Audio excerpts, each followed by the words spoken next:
Là, j'ai fini, du coup, politique. Donc, je vais enchaîner sur la crise ukrainienne et tout ce qui en découle.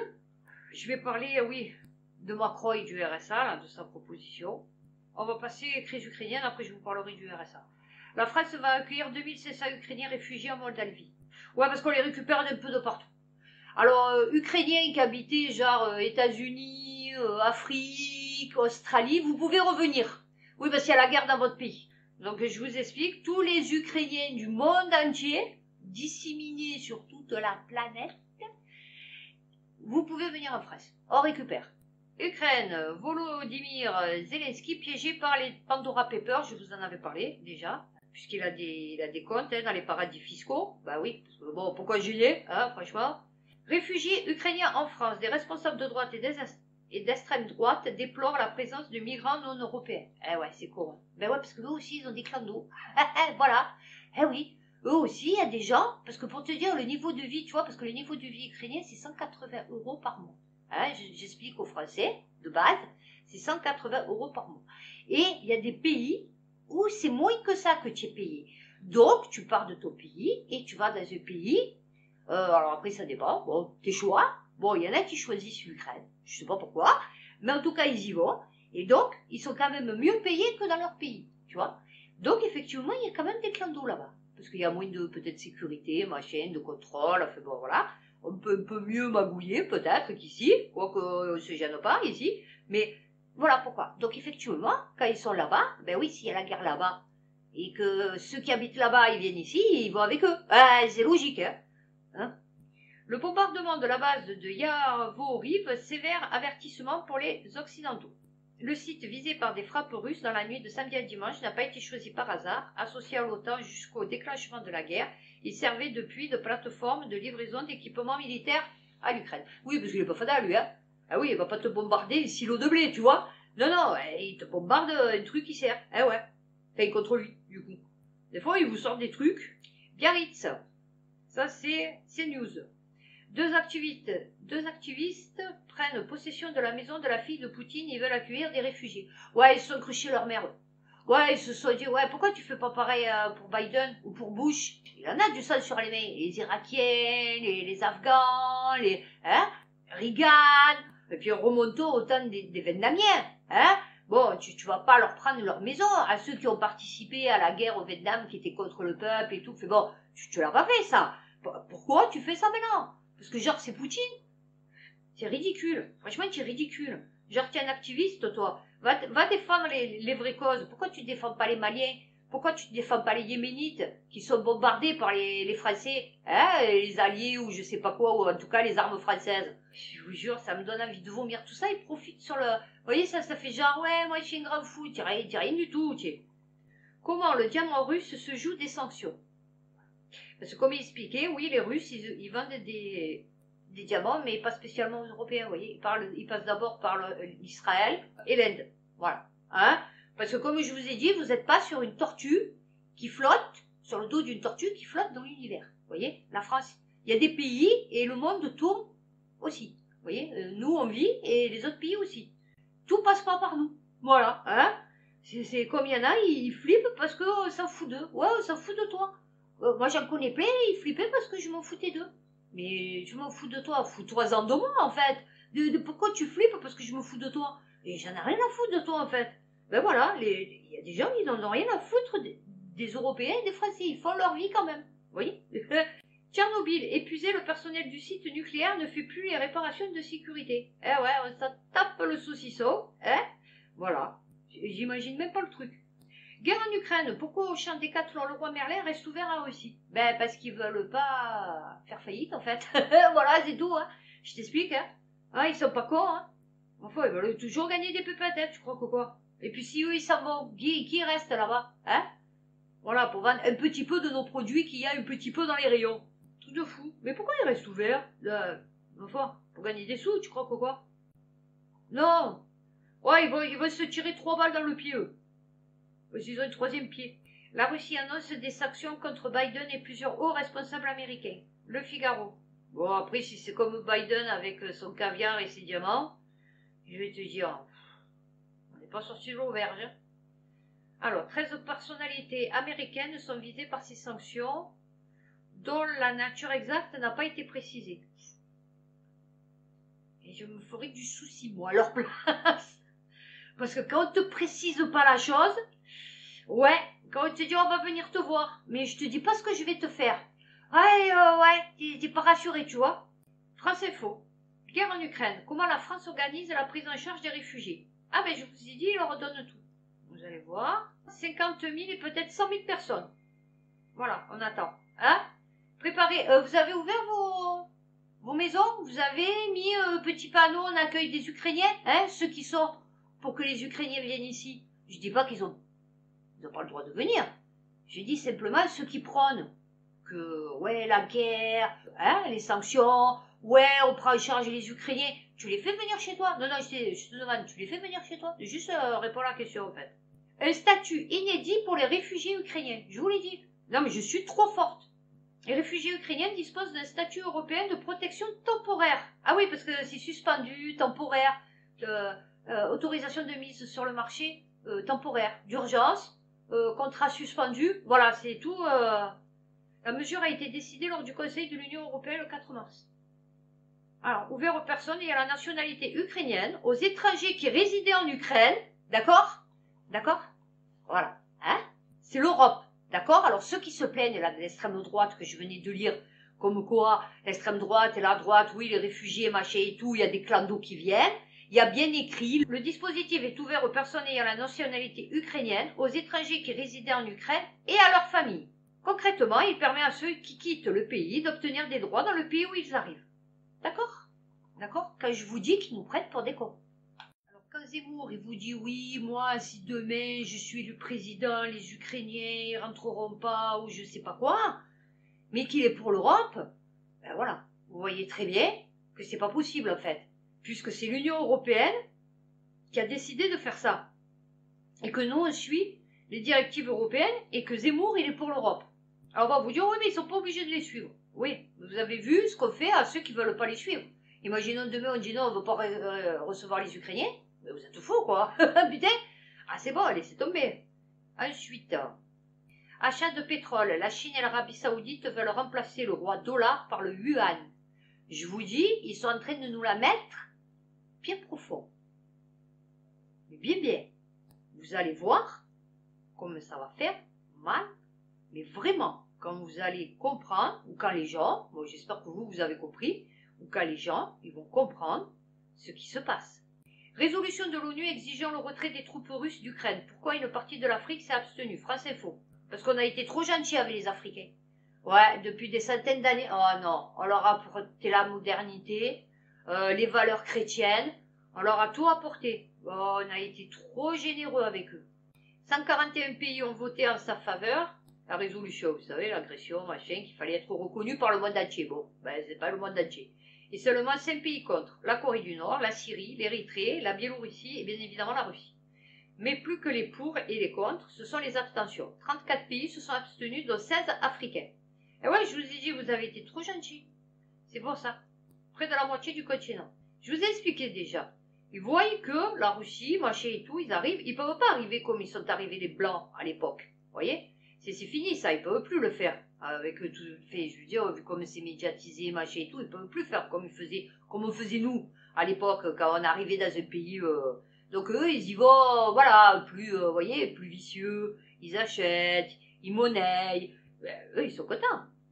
Ils se disent, franchement, c'est mieux ça que les Occidentaux, que franchement, ils nous ont fait la misère en fait. Ukraine, le Conseil de l'Europe alerte sur le trafic de réfugiés. Le Conseil de l'Europe a alerté jeudi contre le risque pour les réfugiés ukrainiens fuyant l'invasion de leur pays par la Russie de tomber dans des réseaux de trafic. Les enfants, ah ouais, ça c'est... ça les enfants, mon Dieu, combien il y en a qui vont perdre leurs gosses dans ça. Pas perdre, mourir, ne plus les retrouver. Parce qu'ils vont partir dans des réseaux. Je vous explique, hein, la vie c'est ça. Hein. Pour les gens là qui vivent dans un monde illusoire, un monde de bisounours, la vie c'est trafic d'organes, trafic sexuel, hein, c'est ça pour un enfant, d'accord?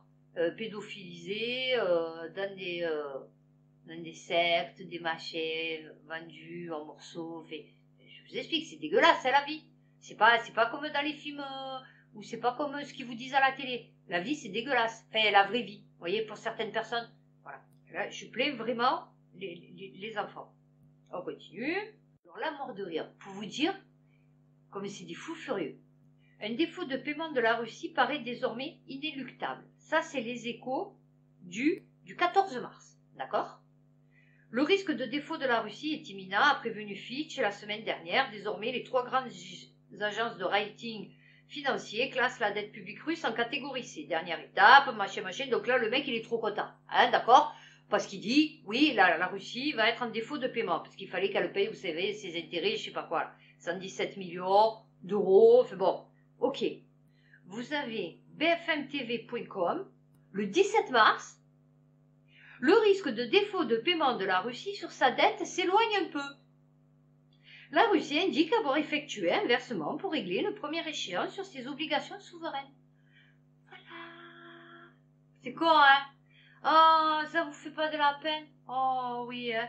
D'être dans l'absurdité totale, comme si la Russie n'allait pas pouvoir honorer 117 millions d'euros. Vous croyez qu'ils n'ont pas prévu déjà, qu'ils les ont pas mis de côté? Ah non, eh ouais.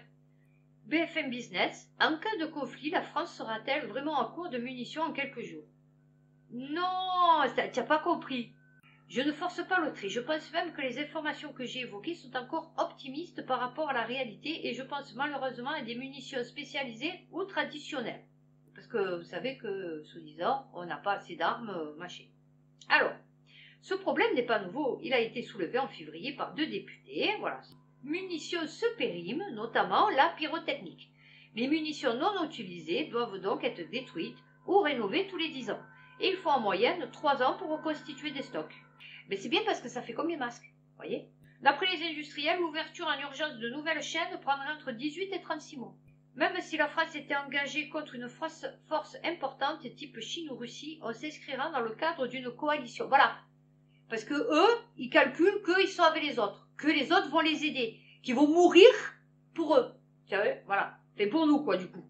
Voilà. Comme ils ont fait en 45. Mais en 45, ils sont venus, je vous l'ai dit, pour les pépettes, pour les sous-sous, dans la poche, pour prendre des marchés sur le sol européen. Voilà, c'est tout. Point barre. Si les Américains ils sont venus. Donc, là, ils n'ont plus rien à prendre, puisqu'ils ont déjà tout pris. Donc, ils ne viendront pas te sauver, ma chérie. Je t'explique. Demain, tu es en guerre avec la Russie. Je pense pas que les États-Unis vont envoyer leurs troupes. Et je pense pas. Ils vont dire, ouais, on a pris note. Ça va. On va envisager le truc. Ridicule. Mais c'est con. C'est comme quand vous dites, ouais, je vais revenir avec mes potes. Et quand vous allez voir vos potes, vous dites, ouais, je me suis embrouillé, vous venez me défendre. Vous vous dire, mais tu fous, quoi. Vas-y, dégage. Je sais même pas pourquoi tu t'es embrouillé. Non, je vais pas risquer ma vie pour toi. Hein, je te connais pas. Hein. Vas-y. Ben voilà, là c'est pareil. Et je vais finir par ça, je pense. Offensive russe. L'UE rejette un 2 poids 2 mesures dans l'accueil des réfugiés ukrainiens et syriens. Non, pas du tout. Ah, on les a pas applaudis, les Syriens, quand ils sont arrivés. Les enfants syriens dans les écoles. Non, on les a pas fait. Moi, je me rappelle pas qu'on les a applaudis. Surtout que les mêmes qui les applaudissent maintenant, ce sont ceux qui ont applaudi les soignants. Ah, voilà, donc on voit le niveau. Hein. L'Union européenne a offert la même aide aux réfugiés. Oui, non, mais on t'a pas dit que tu n'as pas offert la même aide. On te dit que le traitement n'est pas le même. Voilà. Quand les Syriens sont arrivés, c'était plutôt des boulets. Eux, on les accueille triomphalement. On ne sait pas pourquoi. Parce que bon, le niveau de vie est presque le même hein, entre les Syriens et les Ukrainiens. J'ai rien contre les Ukrainiens, mais c'est comme ça. Je vois pas la différence. Ouais, il y en a, c'est des musulmans et les autres, ça n'est pas. Bon, voilà. C'est tout. Donc, je vais revenir sur Macron. Il va faire travailler ceux qui sont au RSA. D'accord? Il a dit 20 heures, 25 heures. Alors, je sais pas si c'est par semaine ou par mois. Mais si c'est par semaine, ouais, c'est mi-temps, quoi. Bon, donc il faut être payé en tant que mi-temps. Le truc que vous ne savez peut-être pas, c'est que la population du RSA sont en majorité des femmes seules avec enfants. 3/4 du temps, ce sont ou des femmes seules d'origine étrangère, donc avec beaucoup de difficultés pour s'intégrer dans la société française. Hein, on va pas se mentir, parce que seule avec des gosses abandonnés par ton mari, souvent violents, hein, on va pas se mentir. Non, parce que je les ai connus, puisque moi je vous ai dit, je suis restée 10 ans au RSA. Donc je connais la population RSA, puisqu'on vous fait faire des accompagnements, formations, on ne faisait pas des formations. Enfin, on vous occupe, hein, voilà. Donc j'étais entourée de personnes qui étaient, on va dire, dans la même situation que moi. Donc vous avez énormément de femmes peu chères, ben, comme moi, qui sont handicapées, hein, malgré que ça ne se voit pas, qui ont des problèmes pour travailler puisque je ne peux pas faire certains travail. Je me retrouve à l'hôpital avec des plaques dans le dos, donc je ne me sens pas trop, hein, voilà, on va pas se mentir, hein, tout ça pour 10 euros de l'heure. Bon. Après vous avez des femmes avec des gros problèmes, donc des gros problèmes de santé, comme moi. Il y en a qui ont des cancers. Il y en avait une peu chère, elle avait eu cancer aux deux seins. À cause de la chimio, elle avait perdu toutes ses dents. Enfin, il lui restait 3-4. Elle avait je sais pas, moi à l'époque j'avais 42 ans, 43 ans, elle devait avoir 50 ans et tout comme ça. Elle était seule avec sa fille, son mari la battait. Non, non, mais parce qu'il faut voir les cas, hein. Non, non, mais son mari la battait, donc elle est partie, elle s'est mise avec un autre mec, il a pédophilisé sa fille, d'accord? Non, non, mais, ok. Il y en avait une autre, c'était une femme d'origine algérienne, qui parlait à peine le français. Son mari, ben, elle avait mis dehors avec ses gosses, elle se retrouvait à vivre chez une amie, hein, voilà. Et vous croyez que ça va travailler? C'est apte à aller travailler. Il y a énormément d'alcooliques, d'hommes alcooliques, qui sont au RSA, hein, des dépressifs, voilà, parce qu'ils touchent pas, ils ont plus de droit d'indemnité sécu, ils n'ont pas le droit à la hache, comme moi, moi j'ai pas le droit à la hache parce que j'ai jamais travaillé. Vous voyez, pourtant, mon handicap m'empêche de travailler, et m'empêche, ouais, presque totalement de travailler. Mais j'ai pas le droit à la hache, donc j'ai droit à rien, j'ai droit qu'au RSA. Bon, je ne le touche plus, hein, depuis 2 ans, mais j'ai droit au RSA. Bon, enfin, j'avais droit au RSA.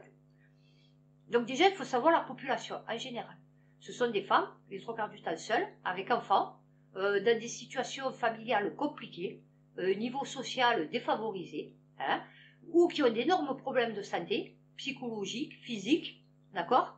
Donc, c'est pas ça, le RSA, c'est pas celui que vous voyez, comme on disait à un moment donné, ouais, le mec qui vient, BMW, il vient toucher son RSA. Ouais, mais ça, c'est des mecs qui magouillent. Pas tous ceux-là, pas tous au RSA sont comme cela. Moi, j'ai jamais magouillé de ma vie. Moi, j'ai jamais travaillé au noir, parce que je peux pas travailler, vous voyez? Donc, je n'ai jamais travaillé au noir. Donc, j'ai touché mon RSA simple. Le RSA est plafonné. Donc, du moment que vous touchez, par exemple, 50 euros de plus, à part si c'est de la main à la main que vous ne le déclarez pas, mais normalement, vous devez le déclarer, mais imaginons que vous ne le déclarez pas, c'est bon. Si c'est un truc déclaré, c'est enlevé de votre RSA. Qu'on soit bien d'accord. C'est pas, vous n'avez pas en plus, d'accord? C'est-à-dire, imaginons, moi, c'était 625 euros, voilà, je vous explique. Moi, c'était 625 euros pour moi et mes enfants, puisque je suis femme seule. Donc, j'avais 625 euros de RSA. J'avais 120 euros d'allocation, prestation familiale, allocation machin, enfant. Donc, j'avais 120 euros. Et après, j'avais 434 euros d'allocation logement. C'est tout. Point barre. Point barre. Donc, ça me faisait 1200 et quelques. Bon. Mon loyer était compris dedans. J'avais un loyer de 550 euros. Ce qui fait que, comme je touchais que 434 euros, il fallait que je rajoute presque 100 euros que je prenais de mes 625 euros. C'est-à-dire qu'en fait, il y avait la prestation, l'allocation familiale qui partait dans le loyer, du coup. Donc, je ne touchais, donc, pour vivre avec mes 2 enfants, il me restait 625 euros pour le mois. D'accord? Qu'on soit d'accord. Avec ça, vous ne vivez pas. Ok? Parce qu'une fois que vous avez payé les factures, une fois que vous avez tout payé, il vous reste à peu près 350 euros. 350 euros pour nourrir mes enfants, les habiller, les sorties, tout. Voilà. 350 euros pour vivre. D'accord? Par mois. Je ne sais pas s'il y en a beaucoup qui pourraient vivre comme ça, avec 350 euros. Hein? 350 euros, je vous explique. Je répète, 350 euros. Donc ceux qui me disent, ouais, ceux qui sont au RSA, ouais, ça va, Inch'Allah, ils ont la coule douce. Non, on ne se la coulait pas douce. Parce que vous êtes au RSA, déjà, il n'y a personne qui veut vous prendre. Les peu de travail que vous pouvez, auxquels vous pouvez postuler, puisque pour moi, je ne dois faire absolument aucun effort sur mon dos, c'est-à-dire ni torsion, ni soulever des poids, ni de me baisser, me relever. Enfin bon, je veux dire, je suis, Voilà, moi il me faut ou une place assise ou une place debout, mais que je fasse pas de mouvement, vous voyez, ni avec les bras ni rien. Parce qu'à peine je fais des mouvements répétés avec les bras, j'ai des tendinites calcifiantes qui se développent au niveau des épaules, j'ai des hernies à toutes les cervicales, à toutes les lombaires. Je peux même pas faire des ménages au noir, vous voyez. Je peux même pas me prostituer au noir, vous voyez. Je peux même pas le faire, ça. Parce que j'ai pas la santé pour le faire, vous voyez, c'est pas possible. Donc c'est très compliqué à vivre avec 350 €. Donc ceux qui me disent, ouais, c'est branleurs qui profitent sur le compte, sur notre compte, déjà nous on paye la CSG et le RDS, et ensuite vivre avec 350 €, c'est compliqué. Je ne souhaite à personne de vivre avec le RSA seul. D'accord? Seul. Je parle bien seul. Parce qu'après vous avez des mecs comme le pote à mon fils que son père, il a plusieurs femmes, donc il touche les allocs de ses plusieurs femmes, hein, n'est-ce pas? Il y en a qui travaillent au noir, qui ne déclarent pas, donc eux aussi, ils touchent bien, puisque ça leur fait complément, hein, je vais vous dire, 600 €, c'est pas négligeable dans le mois, hein. Donc avec la CMU, machin et tout, la CMU aussi, il faut savoir que la CMU, vous ne pouvez pas voir tous les docteurs. Il y a des docteurs, vous ne pouvez pas les voir, parce que vous avez la CMU. Ils sont interdits de vous prendre, interdits par la Sécu de vous prendre. S'ils vous prennent, ils risquent une sanction. C'est grave quand même. Si vous avez une dent pourrie, que vous voulez faire une couronne, il faut la faire en fer. Si vous avez quelqu'un qui vous paye la couronne, une partie de la couronne, pour la faire blanche, imaginons votre mère, un pote, il veut vous faire un cadeau, il veut vous faire plaisir, il vous dit, je te la paye blanche. Il n'a pas le droit. Sinon, sinon vous devez payer toute la couronne. Elle est plus remboursée par la sécurité, par la CMU. C'est pas grave. Voilà. Donc il ne faut pas croire que tous ceux qui sont au RSA sont multimilliardaires et que ça coûte un pognon de dingue. D'accord? C'est pas vrai. Voilà, ça c'est ceux qui veulent vous faire croire. Vous n'avez pas le droit de faire des crédits. Demain, votre machine à laver, n'importe quoi, elle tombe en panne. C'est pas avec 350 € par mois, c'est le prix d'une machine. C'est où je paye la machine, où on mange plus, on fait plus rien. Hein? Mais quand je dis on mange plus, c'est on mange plus. Hein? Puisqu'il me reste 350 €. On est bien d'accord. Donc c'est que je mange plus, je peux pas faire de crédit, même des mini-crédits, parce que je suis insolvable, je suis au RSA. Non, mais il faut voir la galère que c'est. Hein? Et en plus, moi, le père de mes enfants, quand il est parti, il a fait un crédit avec un compte qui était à nos deux noms. Et moi, je me suis retrouvée, en plus, dossier de surendettement. Donc, j'avais plus de carte bleue, j'avais plus de chéquier, j'avais plus de découvert. C'est sympa, hein? Voilà. Et je me suis démerdée toute seule et j'ai réussi à vivre ma vie toute seule. Vous voyez? Mais après, il ne faut pas dire que... Donc, Macron, quand il dit ceux du RSA, on va les faire bosser, ça va être compliqué. Moi, je voulais dire, à part ceux qui ont plus d'allocation, Pôle emploi, qui viennent à peine de perdre un boulot, oui, ils tombent au RSA, parce que voilà. Et après, oui, bien sûr, ils roient les chaînes. Mais 3/4 de la population du RSA, ce sont des gens avec des problèmes. Des gros problèmes, que ce soit familiaux, de santé, psychologiques. Voilà, il faut le savoir. Donc, on va commencer par santé. Donc, vous avez vu que la 4e dose, comme j'avais dit dans une de mes vidéos, alors peut-être de mon ancienne chaîne, ben voilà, c'est la 2e dose de rappel. Et j'avais dit, ils appelleront la 2e dose de rappel. Et je suis trop forte. J'ai toujours trop raison, en fait. C'est magnifique. Oh, j'ai vu qu'il y en a qui avaient fait 5 doses. Comment tu te fais faire 5 doses de vaccin? Non, parce que si tu te fais faire 5 doses de vaccin, c'est que vraiment tu es dans un état lamentable. On est d'accord, hein? Puisque c'est vraiment que tu es fragile, de super fragile en fait. D'accord? On est bien d'accord. Donc, tu te fais faire une 5e dose pour pas mourir du Covid. Mais je suppose que tu as beaucoup d'autres grosses maladies du coup. Ou carrément une immunosuppression, là, je sais pas quoi, immunodéprimée, ou des trucs comme ça. Cancer, fait vraiment plusieurs comorbidités. Ou alors c'est que vraiment tu es très très vieille, tu as vu? Mais je t'explique, tu vas plus mourir de tes maladies peut-être que de la Covid, tu vois? C'est fou dans ta tête de croire que parce que tu te fais faire une 5e dose de vaccin, tu as une amulette, tu as vu, vie éternelle. Tu vois, comme dans les jeux vidéo, tu sais. c'est l'étoile de Mario. Tu as vu, tu es invincible. Ouh, tu es à fond. Non, tu risques de mourir de tes problèmes. Tu as vu? C'est un truc de fou de se... Allez-y, vaccinez-moi. Non, je veux pas mourir de la Covid. Putain, mais on te fait 5 doses. Puis, je veux dire, à un moment donné, c'est que tu as un problème de santé générale. Enfin, donc, tu vas plus... Je sais pas, je comprends pas. Et ça, c'est une truc que j'arriverai pas à comprendre. Mais bon, après, chacun fait ce qu'il veut, hein, attention. Et je veux dire, franchement, c'est grave d'en arriver là, quoi. C'est comme si le mec, il te dit, ouais, continue à me faire de la chimio parce que je risque de... Il y a encore que peut-être c'est plus logique, vous voyez. Mais bon, c'est pas grave. Les masques. Bon, ben 80% l'ont enlevé. Ce qui m'a expliqué mon fils, la dernière fois, on était mort de rire. Mon fils, on parle du masque, et j'ai dit, alors, il l'a enlevé et tout. Il me dit, ouais, mais il y en a, il l'enlève pas. J'ai dit, ouais, je sais, j'ai vu. J'ai dit, mais c'est des fous. J'ai dit, ils doivent être malades ou des trucs comme ça. Il me dit, non. Il me dit, il y en a, il l'enlève pas parce qu'ils se trouvent moches. Allô? Alors, quand vous dites, il y en a encore qui le portent parce qu'ils ont eu peur, beaucoup de ceux qui le portent parce que vous croyez qu'ils ont eu peur, le fait qu'ils ont toujours peur de la maladie, qu'ils ont été traumatisés, non, il y en a beaucoup qui le gardent parce qu'ils se trouvent moches. Non, c'est grave. Il m'a dit, moi, il y en avait une, ouais, il me dit, avec le masque et tout, ça va, elle était bien.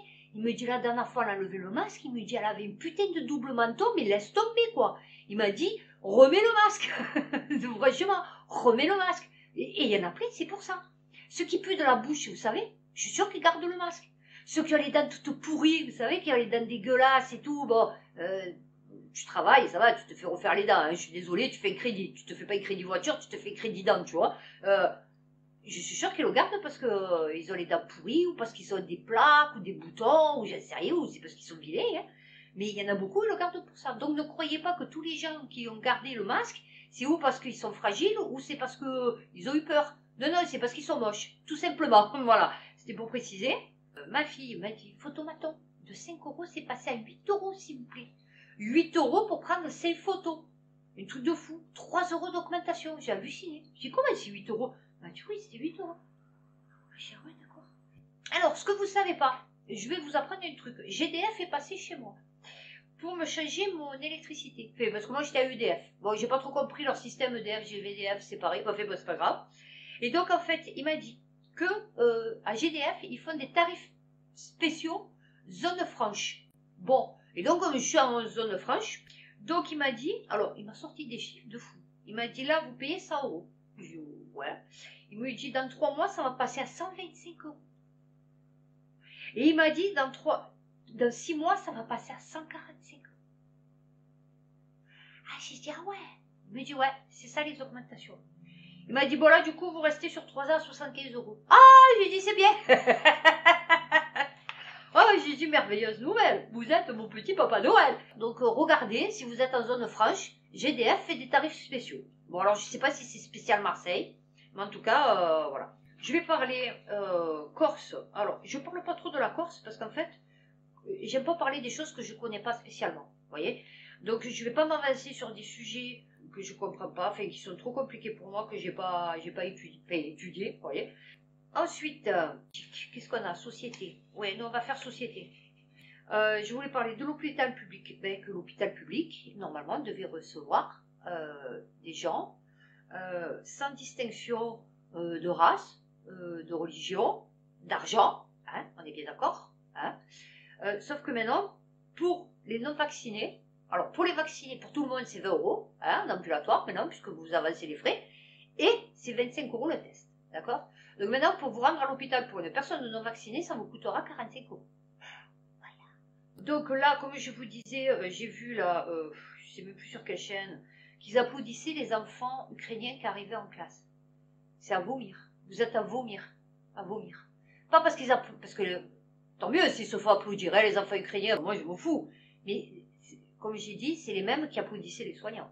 Vous êtes à gerber, vous vous servez de ça, vous les avez applaudis les enfants syriens, vous les avez applaudis les enfants irakiens, vous les avez applaudis les enfants maliens. Non, parce que vous, c'est sélectif aussi vos valeurs. Hein? Voilà, vos applaudissements. C'est-à-dire, on applaudit, c'est gratuit. Ouais, voilà. Hein? C'est ouh, bravo, ouh, bon, et je les applaudis, c'est bon, je rentre chez moi. Voilà, hein, c'est ça en fait. Manipulé ou pas, ça ne me regarde pas. Quand il y avait des familles là, black qui arrivaient, noires, sur les bateaux, hein, qui se retrouvaient en pleine mer bloqués, parce que les ports ne voulaient pas les accepter. Alors que dedans, il y avait des enfants. Quand ils sont arrivés au port, est-ce qu'il y a des gens qui sont venus à les applaudir? Parce qu'ils avaient quand même traversé une mer, hein, au péril de leur vie, avec leurs parents, bien obligés, puisque bon, voilà. Alors oui, il n'y en avait pas des millions, mais il y en avait quand même. Ils n'ont pas été applaudis, ceux-là. Hein, quand ils ont bravé comme ça la mer, avec leurs parents, sur des embarcations de fortune, là, on les applaudit pas. Par contre, eux, on les applaudit. Bon, tant mieux pour eux. Si tu le fais pour eux, tu le fais pour tous. Hein, voilà. Il paraît que beaucoup de Françaises trouvent Macron beau. Alors, mesdames, excusez-moi, je me permets, mais vous avez des putains de goûts de chiottes, mais vraiment, vraiment, vraiment. Excusez-moi, hein. Perso, c'est pas possible. Mais c'est quoi votre... Jason Momoa, c'est un beau mec. Vous voyez? Voilà, Jason Momoa, c'est un beau mec. Rock, là, comme il s'appelle, je sais plus comment il s'appelle, là, celui qui fait les films. C'est un beau mec. Non, non, mais attendez, vous voyez? Même Will Smith, c'est un beau mec. Vous voyez? Pierce Brosnan, même qu'il a 90 ans maintenant, c'est un beau mec. Celui qui jouait Fast and Furious, vous savez, celui qui est mort là, plus cher. Beau mec, lui. Macron, c'est un beau mec. Alors attendez, je vous explique, ils vendent des appareils visuels. Ça s'appelle des lunettes. Voilà. Il est même pas viril, vous voyez. Encore, il ressemblerait à rien, mais il serait viril. Vous voyez, l'homme. Bon, je dis pourquoi pas, hein.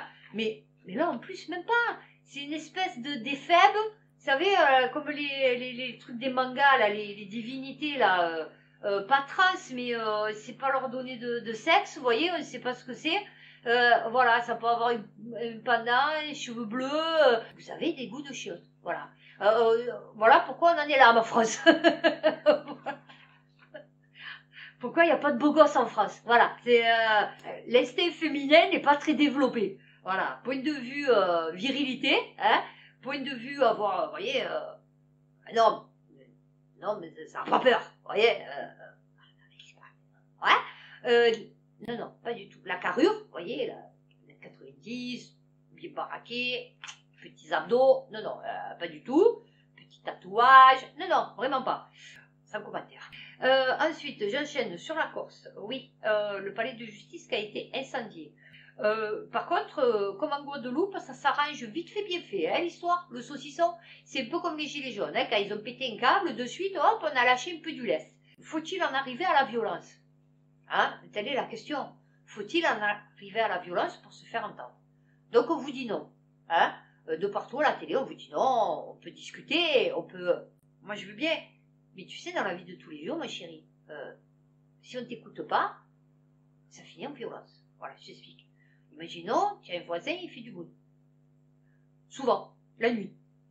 Tu vas y aller, tu vas taper gentiment. Bon, les trois quarts de Français ne le font pas. Mais bon, moi, personnellement, j'y vais, je vais taper. Le lendemain, je vais dire, excuse-moi, mais mon chéri, cette nuit, tu as fait un peu du bruit, tu vois. Donc, tu n'es pas tout seul, toi non plus, sur ta tortue à flotter dans l'univers. J'aimerais bien que la nuit, tu fasses un peu moins de bruit. Ok. Et puis, on recommence. Donc, vous y retournez, un peu plus énervé, vous voyez. Vous lui dites, écoute, deuxième fois, on va se calmer, parce que ça va mal finir.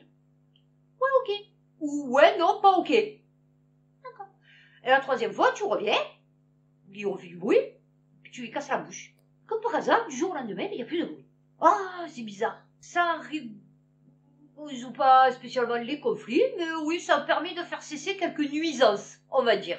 Donc effectivement, quand à un moment donné, on ne t'écoute plus, hein, donc ça c'est un peu comme les enfants quand les parents ne les écoutent pas, ou ils finissent violents envers les parents et d'autres, ou ils finissent violents envers eux-mêmes.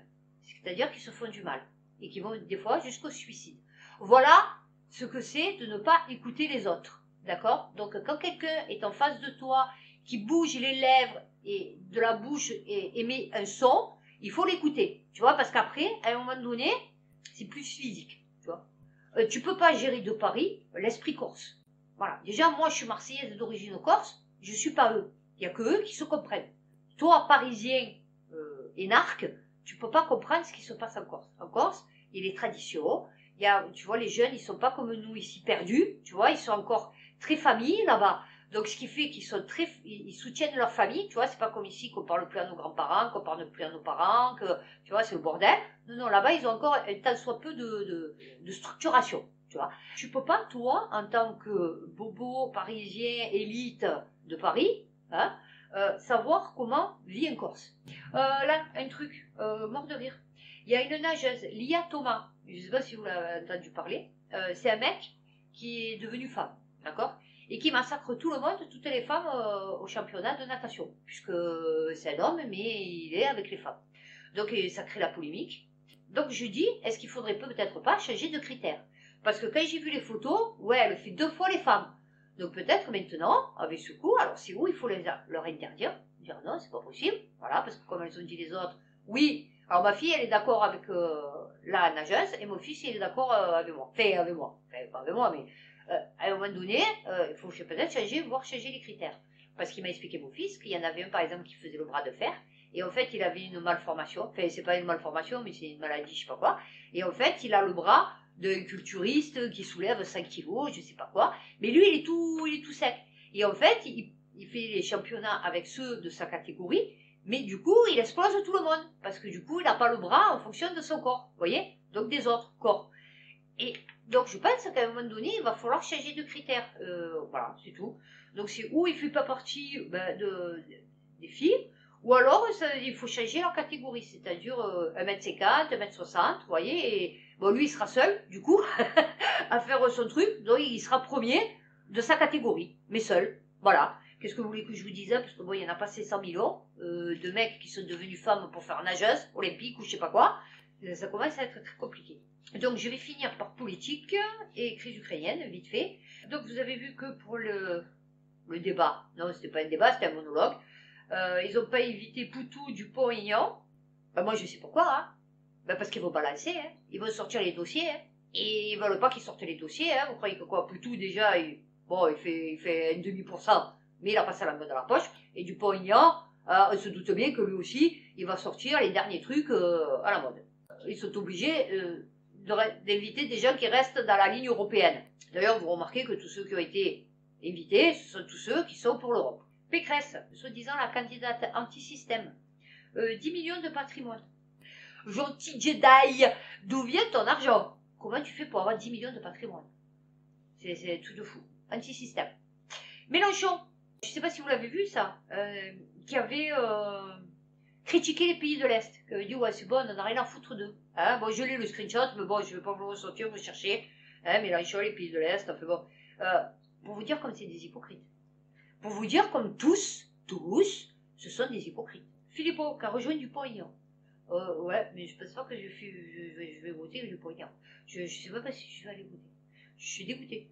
J'ai vu un truc là sur internet, que en fait ce qu'ils font, Macron là et le gouvernement et la société en général, c'est qu'ils nazifient ou fascisent leurs opposants. Avec les antivax, les gilets jaunes, ils te nazifient le truc, ils te fascisent le truc. Hein, puisque Darmanin, liberté, c'est facho. Et en fait c'était une méthode de Staline. Et ça je ne le savais pas du tout.